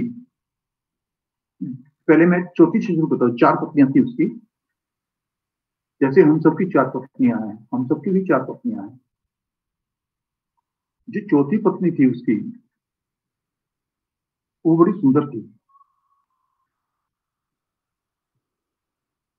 हर एक को उसका वो प्रदर्शन करता था, हर एक को दिखाता था, ये मेरी पत्नी है, मेरी पत्नी है। उसकी बड़ी केयर करता था। कोई बीमार पड़ गई, डॉक्टर की लाइन लगा देता था, तो बड़ा प्रेम करता था उससे, सबसे छोटी वाली को। उसके बाद जो आती थी तीसरी पत्नी को, वो बहुत सुंदर थी, तो उसको कोई भी आता उसको कहता ये देखो मेरी पत्नी है, कितनी सुंदर है। और उसको अंदर से ये था कि ये कहीं किसी ना किसी दिन मेरे को छोड़ के चली जाएगी, मेरे पास रहने वाली नहीं है, इसलिए उसको चिपका रहता था 24 घंटे। तो जो तीसरी पत्नी थी, दूसरे नंबर की, वो भी काफी समझदार थी, सेवा करने वाली थी, उसका भी ख्याल रखता था वो। पर वो अपनी पहली पत्नी का ख्याल नहीं रखता था। बड़ी सुंदर थी, वो भी देखती रहती थी, मेरे को पूछे, मेरे को खाने को दे, मेरे को पूछे, मेरी तरफ देखे। पर वो देखता ही नहीं थी, उस तरफ उसकी कोई ना राय देता ना कुछ करता था। ऐसे ही चलता रहा। तो एक बार उससे काफी बीमार हो गया वो, तो डॉक्टर हकीम ने कहा भाई ये तेरा अंतकाल नजदीक है, तेरे को बचना तेरा मुश्किल है। तो बड़ा वो बेचारा परेशान हो गया, क्योंकि सारी उम्र वो 4 पत्नियों के साथ रहा था, अब अकेला कैसे जाए। तो वो पहले जो 4 नंबर वाली पत्नी थी उससे पूछता है, भाई मेरा टाइम आ गया है, मैंने तेरी बड़ी केयर की है, हर चीज तेरे को दी है मैंने, जो तूने चाहा है। जब तूने बीमार होती थी तो मैं डॉक्टर की लाइन लगा देता था, तो क्या तू मेरे साथ चलोगी? उसने एकदम से ना बोल दिया कि नहीं, मैं तेरे साथ नहीं चल सकती। बड़ा मायूस हुआ, बड़ा दिल टूटा उसका, ये कैसे हो सकता है, मैंने इतना केयर किया इसका, ये भी चलने को तैयार नहीं मेरे साथ। फिर अपनी तीसरे नंबर वाली पत्नी से पूछता है, जिसका वो प्रदर्शन करता था, हर एक को दिखाता था, बहुत सुंदर पत्नी है मेरी। उससे पूछता है, भगवान तू मेरे साथ चलेगी? वो कहती है बिल्कुल नहीं। क्या तू हमेशा सोचता रहता था ना मैं भाग जाऊंगी, मैं रहूंगी नहीं तेरे पास। The moment you will die I will go away. जिस समय तुम मरोगे मैं उस दिन चली जाऊंगी। मैं सिर्फ तेरे करके हैं, तेरी पत्नी हूं, इसलिए मैंने तेरे साथ निकाह किया। The moment you will die I will go away. तो उसको दिल को बड़ा धक्का लगा, और भाई मैं क्या कर बैठा ये। फिर जो दूसरे नंबर वाली पत्नी थी उससे पूछता है, वीडियो कंपनी में मैं मरने वाला हूं, क्या मेरे साथ चलोगी? तो उसने कहा, देखो चलने वाली बात तो अलग है, चलना वाला तो हर एक को अपना अपने जाना पड़ता है। हाँ ये है, आप वो ना हो तो मैं आपको शमशान घाट तक छोड़ के आपका क्रियाक्रम करके वापस आ जाऊंगी, पर तेरे साथ चलने वाला काम नहीं है। दूसरी पत्नी से सलाह वगैरह भी लेता था वो हर काम में, तो उसने भी ऐसा जवाब दे दिया। अब बड़ा मायूस हो गया, एकदम से बैठा था, तो पहली पत्नी की आवाज आई, I will go with you, I will accompany you. बड़ा हैरान हुआ, भाई तू मेरे साथ कैसे चलेगी? मैंने तेरे को पूछा भी नहीं, ना तूने खाना खाया है नहीं खाया, तूने कुछ किया है नहीं, आके कुछ जरूरत है तू चाहिए नहीं चाहिए, और तू मेरे साथ चलने को तैयार है, बाकी मेरी पत्नी चलने को तैयार नहीं, जिनकी मैंने इतनी केयर की है। कहते कोई बात नहीं, आई विल अकम्पनी यू। तो इसी तरह से हमारी 4 पत्नियां हैं। जो चौथी पत्नी है वो हमारा खुद का शरीर है। जब हम बीमार होते हैं, हर एक डॉक्टर के पास जाते हैं, मेरा इलाज करो, पैसे खर्च करते हैं उसके ऊपर खूब सारा, कपड़ों पे पैसे खर्च करते हैं, गहनों पे पैसे खर्च करते हैं, जॉब करते हैं, उसके मुताबिक भाई मेरा शरीर ठीक रहे, हम काम करते हैं। ये हमारी चौथी पत्नी है जो हमारे साथ नहीं जाती। जो तीसरे नंबर वाली पत्नी है वो हमारी बंगला, गाड़ी, कार, सोना, जेवर, फैक्ट्रियां, ये है। हर एक को बताता है, हाँ भाई देखो ये मेरी पत्नी है, ये मेरे पास इतना सोना है, ये मेरा घर है, मेरे पे इतनी कारें हैं। तो उस मोमेंट में जब वो मरता है तो वो सारी की सारी प्रॉपर्टी किसी के नाम ट्रांसफर हो जाती है, उसके साथ नहीं रहती, बच्चों के नाम हो जाती है। अगर बच्चे नहीं, किसी संस्था के नाम से हो जाएगी, कोई तो ले जाएगा, उसके साथ रहने वाली नहीं है वो। The moment he will die it will transfer to somebody else, वो भी नहीं रहती।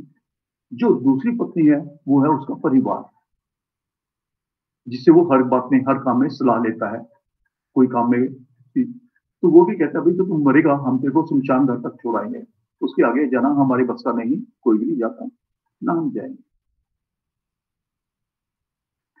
तो अब आए पहली पत्नी। जो पहली पत्नी है वो हमारी आत्मा है, हम उसका पोषण नहीं करते, उसको भोजन नहीं देते, गुरु का नाम नहीं देते, परमात्मा का नाम नहीं देते, उसके लिए माला नहीं करते, हमारे कर्म भी नहीं उसके लिए नहीं होते। तो जो वो हम उसे निगलेक्ट करते हैं, वो पहले वो आत्मा को हम निगलेक्ट करते हैं, उस परमात्मा को निगलेक्ट करते हैं, वो हमारे साथ, हमें पता है तो जाना ही जाना है, उसका हम पोषण नहीं करते। तो कैसा लगा ये एग्जाम्पल?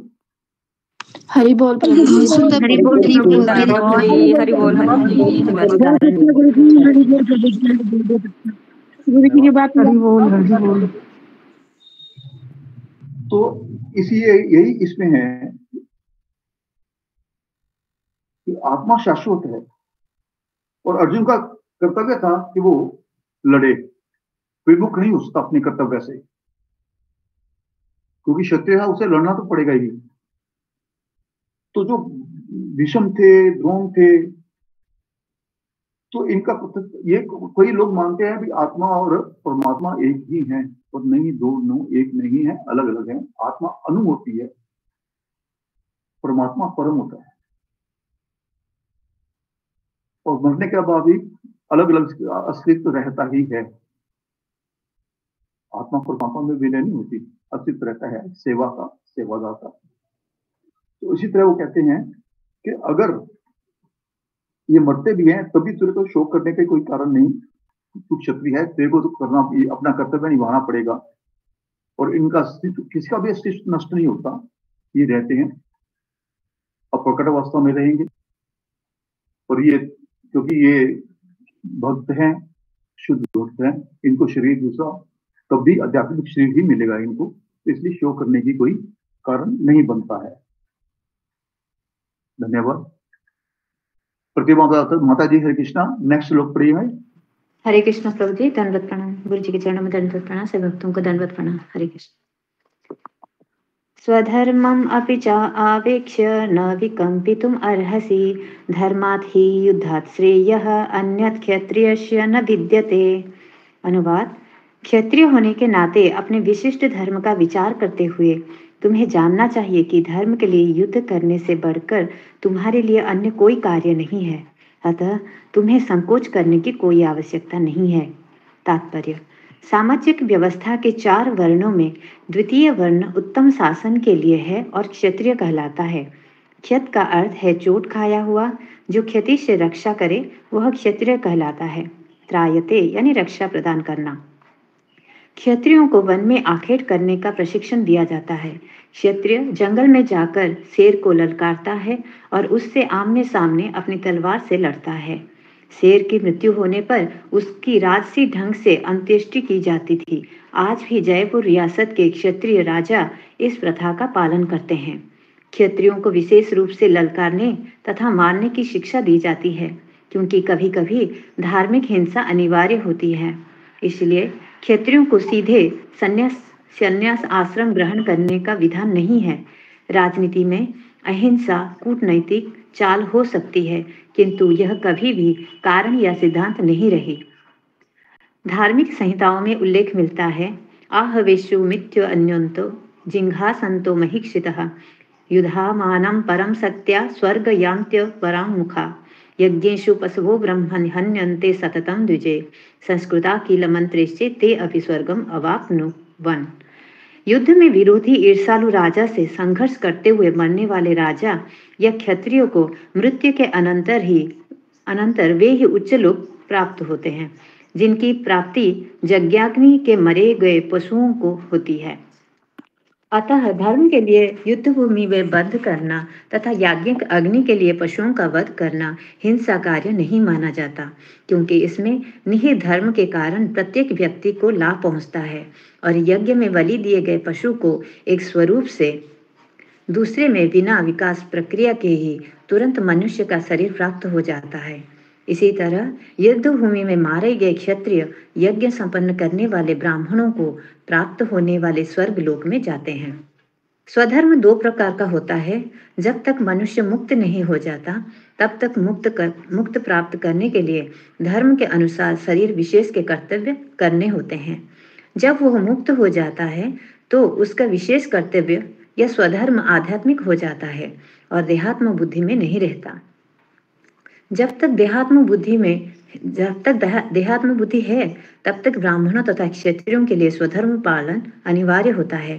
स्वधर्म का विधान भगवान द्वारा होता है, जिसका स्पष्टीकरण 4th अध्याय में किया जाएगा। शारीरिक स्तर पर स्वधर्म को वर्णाश्रम धर्म अथवा आध्यात्मिक बोध का प्रथम सोपान कहते हैं। वर्णाश्रम धर्म अर्थात प्राप्त शरीर के विशिष्ट गुणों पर आधारित स्वधर्म के अवस्था से मानवीय सभ्यता का शुभारंभ होता है। वर्णाश्रम धर्म के अनुसार किसी कार्य क्षेत्र में स्वधर्म का निर्वाह करने से जीवन के उच्चतर पद को प्राप्त किया जा सकता है। हरे कृष्ण। धन्यवाद माता जी। माता जी विवेचन कीजिए इसका। हम प्रयास करेंगे जितना भी गुरु जी से सुने हैं, जितना याद आता है उसका ही ये करने की बताने की कोशिश करते हैं प्रभु जी। गलती हुई तो क्षमा कीजिएगा। जैसे कि यहाँ पर शुरुआत में ही क्षत्रिय धर्म का उसका मतलब बताया गया है। क्षत्रिय यानी कि चोट खाया हुआ और उससे रक्षा करने वाला जो होता है वो क्षत्रिय होता है। और हमारे वेदों से ही वर्णाश्रम के बारे में बताया जाता है। जैसे कि वर्णाश्रम में 4 वर्ण होते हैं, ब्राह्मण, क्षत्रिय, वैश्य और शूद्र। सबके लिए एक स्वधर्म व्यवहारिक रूप से दिया गया है। जैसे ब्राह्मण को होता है पूजा पाठ करना, दान यज्ञ करना, वैसे ही क्षत्रिय का होता है अपने देश की रक्षा करना, धर्म के लिए रक्षा करना, धर्म के लिए युद्ध करना। और वैश्य का होता है जो कि सबका पेट भरना होता है। और जो शूद्र का होता है इन तीनों की सेवा करना होता है। तो यहाँ पे अर्जुन एक क्षत्रिय हैं और उनका एक ही स्वधर्म बनता है, जैसे कि धर्म के लिए युद्ध करना।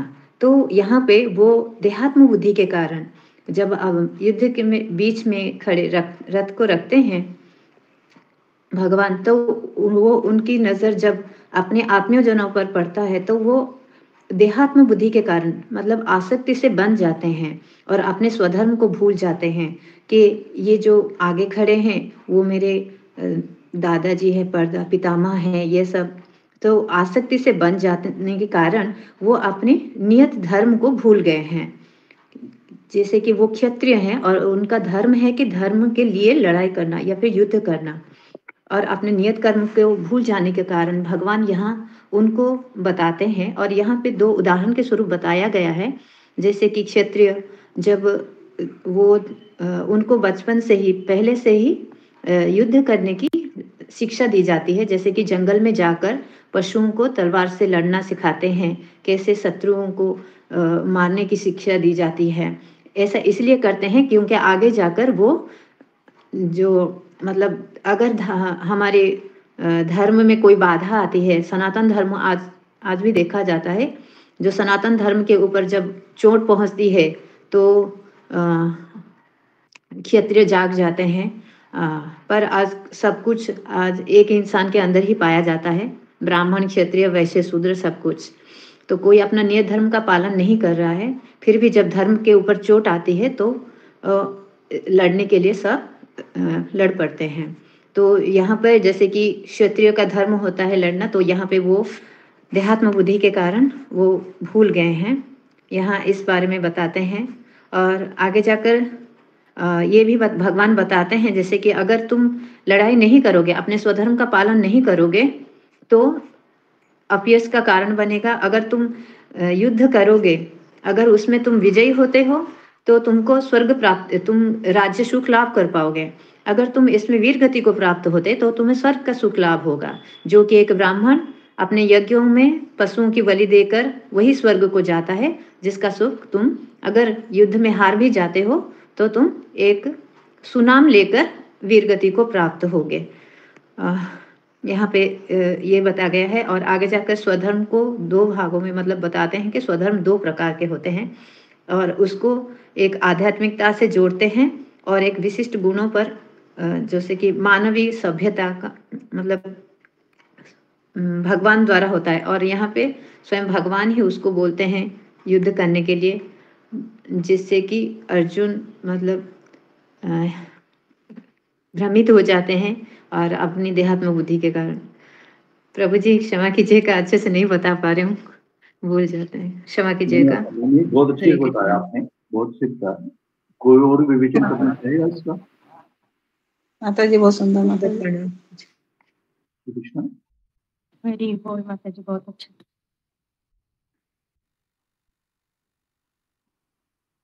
यहाँ पे स्वधर्म पालन का उल्लेख किया भगवान ने। जो 4 वर्णों के ऊपर देखते हैं, जो 4 वर्ण भगवान ने कर्मों के आधार पे बनाए हैं, बस के आधार पे नहीं। जैसे ब्राह्मण, क्षत्रिय, वैश्य और शूद्र, ये कर्म के आधार पर है। कोई उसके बस के आधार पे नहीं है। तो अगर शूद्र के घर में कोई बच्चा पैदा हुआ तो वो अपने कर्मानुसार कुछ भी बन सकता है। तो वो कहते हैं जो स्वधर्म है तुम्हारा, तुम क्षत्रिय हो, तुम्हारा धर्म है राज करना। पर राज कैसे करना? वेदों के अनुसार, जैसे धार्मिक ग्रंथों में निर्देश दिए गए हैं। जनता को अपना बच्चा समझना, उनका रक्षा करना। और जब रक्षा करने की बात आती है तो उसमें ये अहिंसा अनिवार्य हो जाती है, क्योंकि ऐसे ऐसे लोगों से रक्षा, जैसे आजकल तो है जैसे चोर होते हैं, आतंकवादी होते हैं, धन लूटने वाला होता है, स्त्री को ऊपर आक्रमण करने वाले होते हैं। तो इनको मारना, वैसे भी 6 तरह के आतताई बताए हुए हैं कि जिनको मारना अनुचित नहीं, उचित होता है, वो धर्म होता है। तो क्षत्रियों को विशेष एक ट्रेनिंग दी जाती है वहां से गुरु द्वारा। तो इसलिए अगर युद्ध में मरता है कोई राजा या कोई भी सैनिक मरता है तो उसके लिए भी शोक करने का कारण नहीं है, क्योंकि वह उच्च लोगों को प्राप्त होता है। जैसे यज्ञ अग्नि में पशु को बलि दी जाती है तो बिना किसी उसके वो मनुष्य शरीर ग्रहण करता है या उच्च लोग को प्राप्त होता है। तो इसलिए तुम संकोच मत करो, स्वधर्म के लिए युद्ध करो, उसमें कोई पाप नहीं लगता, क्योंकि ये कृष्ण जी की आज्ञा थी। क्योंकि जब भगवान की आज्ञा होती है तो वो सब धर्म ही होता है, क्योंकि भगवान कभी अधर्म करते ही नहीं है, उनके मन में ऐसा विचार आता ही नहीं है। तो इसलिए उन्होंने अर्जुन को कहा कि तुम्हारा और तुम्हें करना पड़ेगा, मजबूर हुए करना पड़ेगा, क्योंकि ये तुम्हारा धर्म है, क्षत्रिय का धर्म है, और धर्म से तुम विमुख हो ही नहीं सकते। तो इसलिए आप इसके बारे में चिंता ना करें कि पाप लगेगा या पुण्य लगेगा, तुम्हारा कर्तव्य है, कर्तव्य करो अपना। और इसी तरह वो जैसे उन्होंने कहा कि सुधर्म के 2 प्रकार होते हैं। जब तक मनुष्य देहात्म बुद्धि में है, शरीर में है, तो जो शरीर धारण करता है उसको उसके कर्तव्य करने पड़ते हैं। आत्मा जब शरीर धारण करती है, अगर वो सूअर का शरीर धारण करेगी तो सूअर के कार्य करने पड़ेंगे, अगर कुत्ते का शरीर धारण करेगी तो कुत्ते के कार्य करने पड़ेंगे, मजबूरन में करने पड़ेंगे, चाहे आप चाहो या ना चाहो।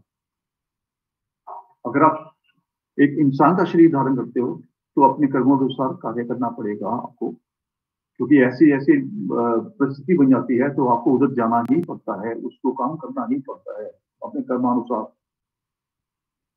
और आपको एक स्वेच्छा दी गई है, थोड़ी स्वतंत्रता है कि आप सोच सकते हो, आपको बुद्धि दी है परमात्मा ने कि हमारी अच्छाई किस चीज में है,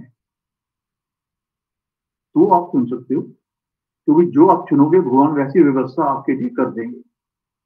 एक जुआरी जुआ खाने का उसको बड़े आराम से मिल जाता है रास्ता, लोग मिल जाते हैं, वैसे ही शराबी को शराबी मिल जाती, संगति मिलती है, और भक्त को भक्ति संगति भी आराम से मिल जाती है। सारी व्यवस्था भगवान करते हैं, हम खुद नहीं कर सकते, हमारी इतनी बुद्धि नहीं है।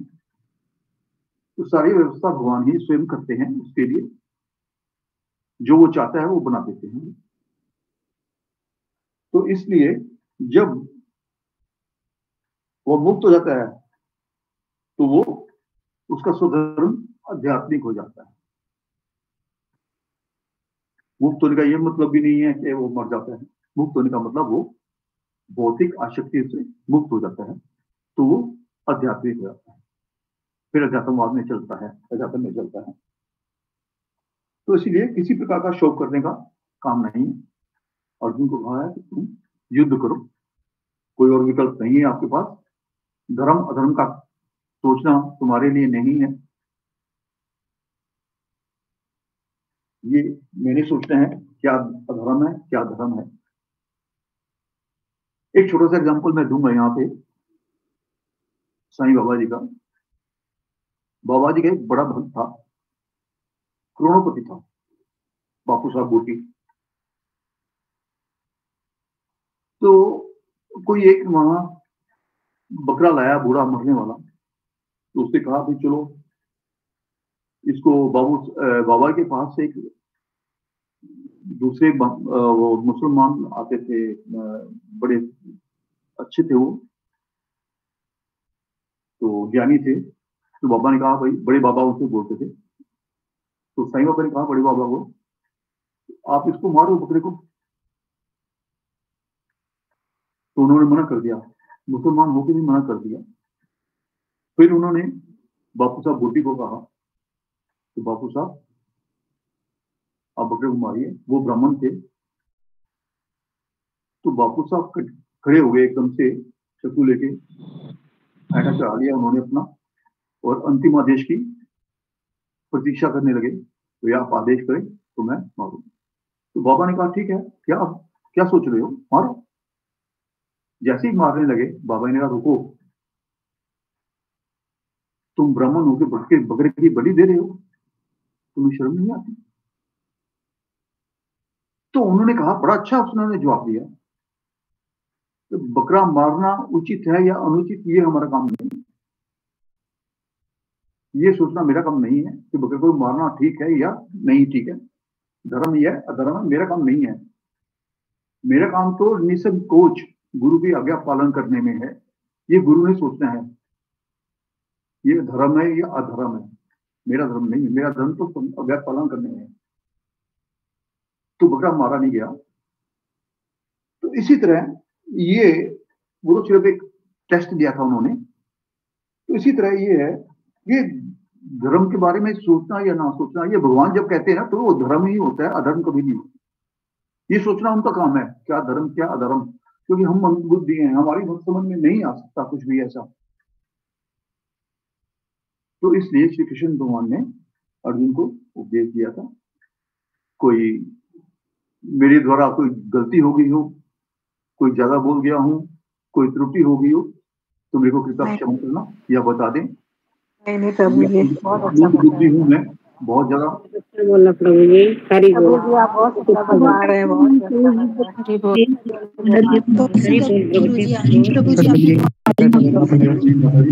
बहुत सुंदर बताया तो पूर्ण बुद्धि हूँ, मेरे समय में जल्दी नहीं आता। मैं क्षमा चाहता हूँ, कोई गलती हो गई हो तो गुरु चरणों में शीश रखे। तो हम यहाँ विराम देते हैं। तो गुरु चरणों में भी हरे कृष्णा दंडवत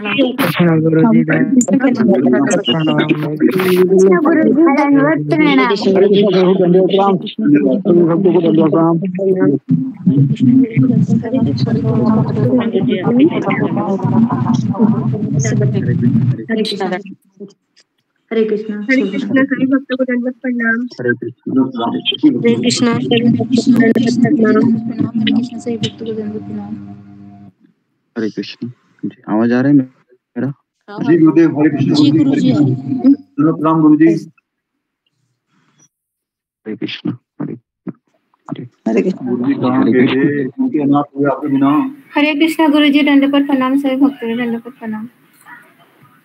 जी हरे कृष्ण। हरे कृष्ण। हरे कृष्ण गुरु जी, दंडवत प्रणाम। जी क्या पढ़ाई की आज? अशोक चावला प्रभु क्या पढ़ाई की? पहले भजन बोले थे हमने, उसके बाद थोड़ा सा जो 3 श्लोक पढ़े हैं, 28, 28, 29, 30, 2 अध्याय के 31 तक हो गए। जी जी ओके जी। तो जी तो ठीक, और सुनना है आपको? समय हो गया है। नहीं गुरुजी, बोलिए आप, बोलिए गुरुजी। नहीं गुरुदेव। ओके गुरुदेव हाँ जी ओके। ओम ज्ञानतिमिरन्धस्य ज्ञानाञ्जनशलाकया चक्षुरुन्मीलितं येन तस्मै श्री गुरुवे नमः।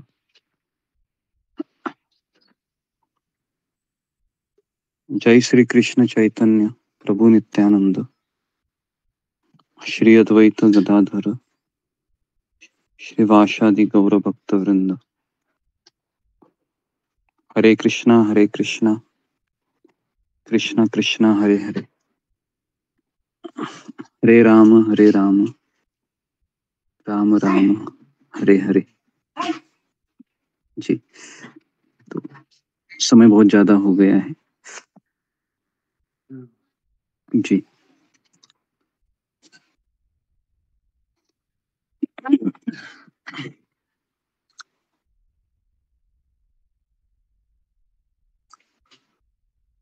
तो सब लोग दूसरे अध्याय के ऊपर ही चर्चा कर रहे हैं। आवाज मेरा आ रहा है सबको? जी गुरु जी आवाज आ रही? तबीयत ठीक है ना? जी जी। तो जिसके ऊपर हमने कल चर्चा किए थे, थोड़ा सा मैं अलग टॉपिक के ऊपर बोलता हूँ। कई बार हम अपने जीवन में इस बात को नहीं समझ पाते हैं कि भगवान की योजना मेरे जीवन में कुछ और होती है। हम जैसा भक्ति करना चाहते हैं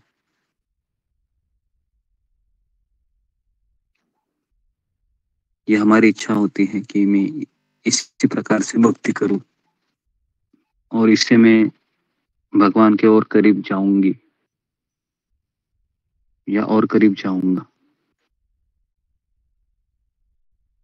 लेकिन भगवान कृष्ण की योजना कुछ और होती है हमारे जीवन में, और भगवान कृष्ण चाहते हैं कि तुम अगर मेरी योजनाओं से चलेगा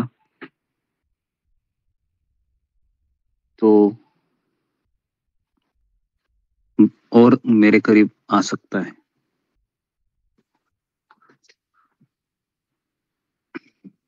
और मैं आपको बताऊं कि हम सब लोग कृष्ण भावना में अपना जीवन जीना चाहते हैं, लेकिन कई बार हमारा ऐसा होता है कि हम कृष्ण भावना में नहीं होते हैं, हम स्वयं की भावना में ज्यादा होते हैं। हम भक्ति को केंद्र में रखकर स्वयं की आकांक्षा या अपेक्षाओं को पूर्ण करना ज्यादा चाहते हैं। तो इसलिए तो इसलिए हाँ तो इसलिए हाँ हाँ ये तो इसलिए बहुत बार ऐसा होता है कि भक्ति में आगे बढ़ने के बाद कृष्ण की योजना को समझना ही कठिन हो जाता है हमारे जीवन में। और कृष्ण की योजना है वो भले भले देवी देवता ऋषि मुनि इनको भी समझ में नहीं आती है।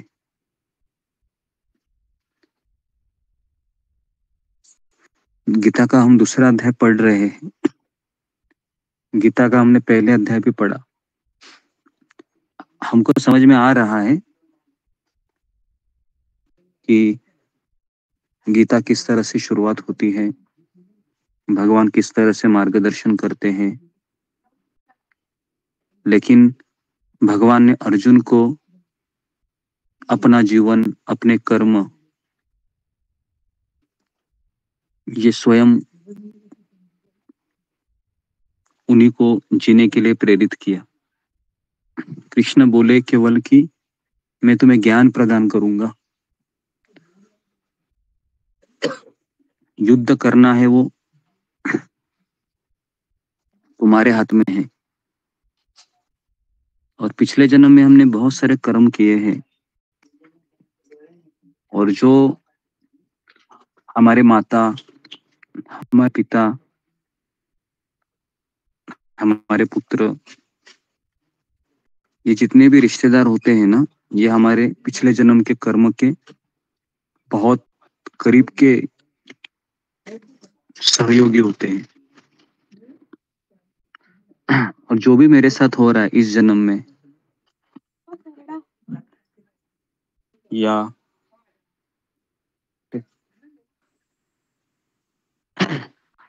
कृष्ण भावना में आने के पश्चात,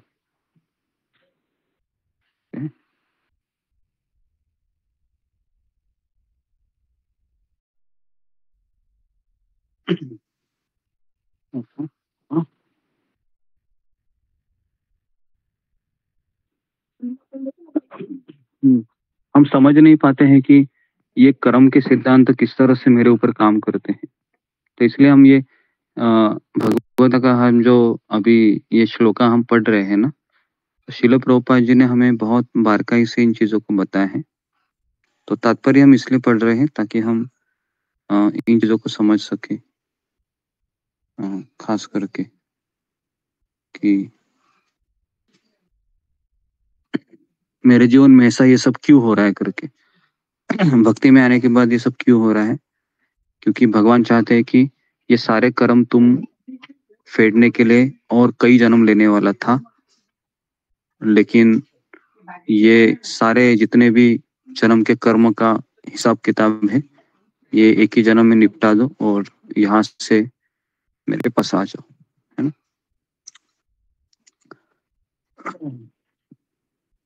तो हमें इस चीज का बहुत गहराई से ज्ञान होना चाहिए, क्योंकि ये थ्योरेटिकली समझना ये एक आसान लगता है, लेकिन जब कुछ जीवन में कुछ कठिनाई आती है, समस्याएं आती हैं, तो हमें ये सब चीजें याद आनी चाहिए कि मेरे जो अभी के कर्म हैं ये कृष्ण के सुंदर योजना का एक हिस्सा है। लेकिन ये समझाने वाला उस समय कोई होना चाहिए, और उसी को कहते हैं कि वेल विशर। वेल विशर का अर्थ है कि वो हमेशा मेरा हित करना चाहता है। तो इसलिए भगवान श्री कृष्ण को और श्रील प्रभुपाद को हम एवर वेल विशर कहते हैं। एवर वेल विशर का अर्थ है कि वो हमेशा मेरा हित चाहते हैं।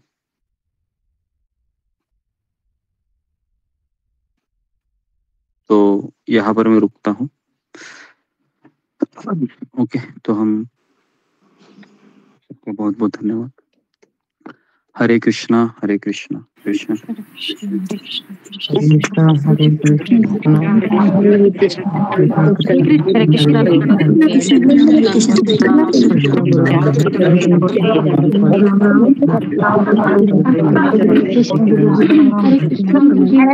गुरुजी धन्यवाद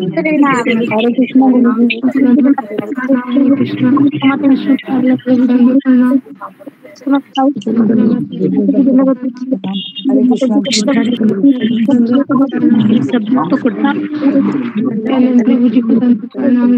हरे कृष्ण माता जी, हरे कृष्ण प्रभु जी दंडवत प्रणाम।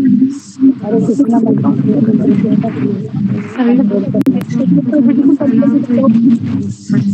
प्रणाम। अंजलि माता जी दंडवत प्रणाम। जुमा माता जी माता जी दंडवत प्रणाम। सुषमा माता जी दंडवत माता जी को दंडवत प्रणाम।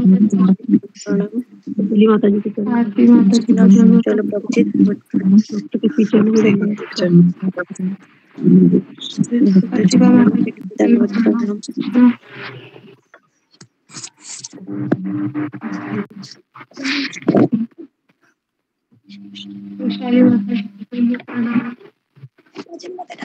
सभी के चरण में सभी के चरणों में प्रणाम। मेरा हरे कृष्णा, सभी भक्तों के चरणों में दंडवत प्रणाम। सभी के चरणों में मेरा दंडवत प्रणाम।